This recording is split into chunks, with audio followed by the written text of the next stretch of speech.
Ngiyabingelela abangcwele egameni lomfeletu Jesu Kristu. Ngokwey'khundla zabo ngokuhlukana kwabo. Hallelujah. Ngithekile ngibingelela umholi waleli bandla jikelele uMamphostoli, uMamtheko.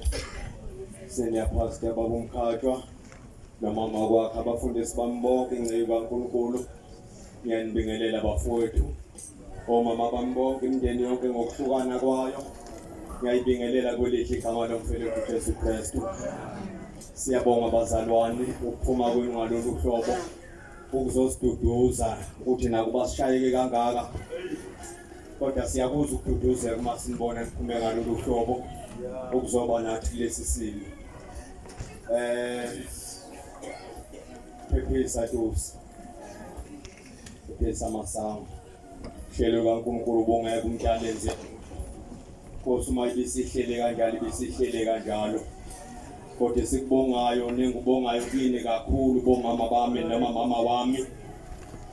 Uthi ubukile icebo likaNkulunkulu ngoNkosi, uthi icebo likaNkulunkulu ngoNkosi lekuphi. Wamsekela kwaze kwasekugcineni. Ithenye indoda masixoxa nje umphakathi sikhalelana ey'nsukwini. Ithi shenge sesibuka nini amadoda kade ninawo la. Bahambile oshenge eBlanda bahamba umntwana eSothola bahamba obaNkosi kwamankankane bebebambele livangeli uma lonakala liyokonakala ezandleni zenu.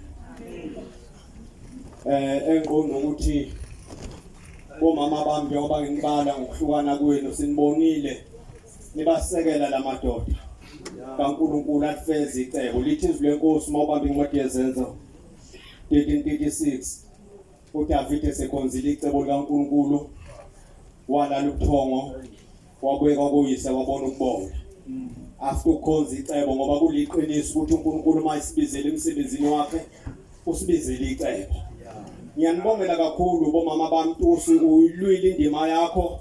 Abanye abantu bathi uma beficwa yilezi ikhathi kutholakala ukuthi uselandwa ndawana thizini ngoba akuyona into elula ukuhamba uhambo lasemshadweni.